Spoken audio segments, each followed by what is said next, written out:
যখন আমি এই ফেসবুক আইডিতে ঢুকলাম তখন সেখানে আমাকে দেখাচ্ছে যে ইওর অ্যাকাউন্ট হ্যাজ রেস্ট্রিকশন। অর্থাৎ এইটা যখন দেখলাম যে সি হোয়াইটে যখন ক্লিক করলাম তখন তারা আমাকে দেখাচ্ছে যে you can not create or bares page. কেন?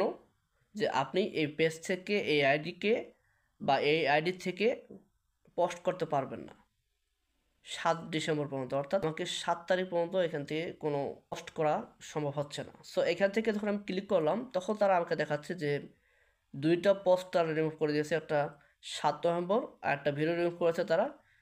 সেটা হচ্ছে 2023 সালে একটা ভিডিও, সেটা তারা রিমুভ করেছে।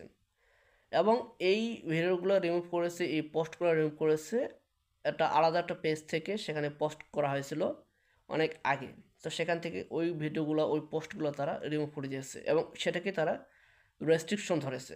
এখন এই আইডির আন্ডারে যতগুলো নতুন পেজ এবং পুরাতন পেজ রয়েছে সব পেজের মধ্যে কিন্তু তারা রেস্ট্রিকশন দিয়েছে, যার কারণে সেখানে পোস্ট করা যাচ্ছে না, যার কারণে সেখানে ভিডিও আপলোড করা যাচ্ছে না, যার কারণে সেখানে লাইভ করা যাচ্ছে না।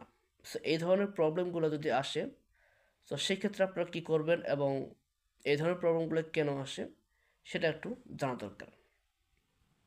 সো ভিডিও শুরুতে আপনারা যেটা দেখতে পেলেন যে page you can not create or manage your page or profile. আপনি আপনার ফেসবুক পেজ থেকে বা ফেসবুক আইডি থেকে কিছুদিনের জন্য রেস্ট্রিকশনে রয়েছেন। যে পোস্টগুলো তারা রিমুভ করেছে এটা তারা কপিরাইট কন্টেন্ট ধরতেছে। এই পোস্টগুলোকে তারা দেখাচ্ছে যে কোনো একটা প্রবলেম রয়েছে, সেটা এজন্য তারা সেখানে রিমুভ করতেছে, বা অন্য কেউ যাদের যাদের থেকে এই পোস্টটা কালেক্ট করা হয়েছে তারা এটাকে কপিরাইট দিয়েছে এই ধরনের তারা ভাবছে। সো 2024 সালের শেষের দিকে এসে এইসব ধরনের কিন্তু পোস্টগুলো তারা রিমুভ করে দিয়েছে এবং সেখানে তারা রেস্ট্রিকশন দিচ্ছে বেশ কিছুদিনের জন্য। সো এই ধরনের কাজগুলো করা থেকে বিরত থাকতে হবে, কারণ ফেসবুক আগের থেকে অনেক শক্তিশালী হয়ে গেছে এবং আগের থেকে অনেক কিন্তু যাদের মনিটাইজেশন রয়েছে তাদের মনিটাইজেশন কিন্তু বাতিল করে দিয়েছে। সো আপনারা কিছুদিন আগে দেখছেন যে ইনস্ট্রিম অ্যাডস সেট আপ অপশনটা চলে এসেছে, সেখানে সেট আপ অপশনটা আসার পরে অনেকদিন ঝুলিয়ে রেখেছে, ঝুলিয়ে দেওয়ার পরে তারা সেটাকে বাতিল করে দিয়েছে মনিটাইজেশন। এখন তারা বলছে 2025 সাল যখন আসবে তখন শুরুর দিকে তারা সবাইকে মোটিভেশনটা দিয়ে দেবে, কেটো মোটিভেশন এই অপশনটা দিয়ে দেবে। সো আপনাদেরকে যে কাজটি করতে হবে যে কেন এগুলো এই রেস্ট্রিকশনগুলো আসে, এই রেস্ট্রিকশনগুলো আসার কারণ হচ্ছে আপনারা যখন কোনো পোস্ট আপলোড করেন, যখন কোনো ভিডিও আপলোড করেন, আপনারা এগুলো কপিরাইটেড কন্টেন্টগুলো আপলোড করেন। সো আগে যা আপলোড করছেন এখন থেকে এগুলো সব আপনাদেরকে ডিলিট করে দিতে হবে। আপনার ফেসবুক পেজে যাবেন, যতগুলো পেজ আছে সবগুলো পেজ থেকে আপনাকে ডিলিট করে দিতে হবে। আপনাদের আইডিতে যদি এই ধরনের কোনো ভিডিও থেকে থাকে তো সেগুলো আপনারা ডিলিট করে দেবেন। যদি আপনাদের আইডিটা প্রফেশনাল মোড থেকে থাকে তাহলে সেক্ষেত্রে আপনাদেরকে অবশ্যই ডিলিট করে দিতে হবে।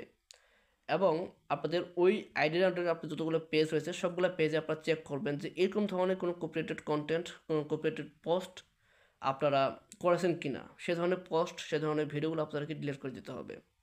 সো এই ডিলিট করে দেওয়ার পরে এখন আপনাদের করণীয় কী? এখন আপনাদের করণীয় হচ্ছে আপনারা যদি রেস্ট্রিকশন খেয়ে থাকেন 7 দিনের জন্য, 10 দিনের জন্য বা 20 দিনের জন্য, সো 20 দিন পর বা 7 দিন পর আপনারা যে কাজটি করবেন আপনাদের আইডির মধ্যে, আপনাদের পেজের মধ্যে, বা অর্থাৎ যতগুলো পেজে আপনারা রেজিস্ট্রেশন দিয়েছে সবগুলো পেজে কিন্তু আপনাদেরকে লাইভ করে যেতে হবে।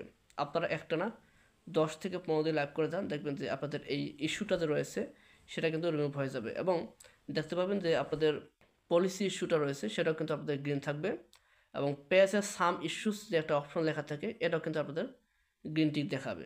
এরপর থেকে আপনি সেখান থেকে মোটিভেশন করে সেখানে ইনকাম করতে পারবেন। সো অবশ্যই আপনাদেরকে সতর্ক থাকতে হবে এই বিষয়ে। সো আজকে ভিডিও এই পর্যন্তই, দেখা হচ্ছে পরবর্তী ভিডিওতে। সে ভালো থাকবেন, সুস্থ থাকবেন। ধন্যবাদ সবাইকে।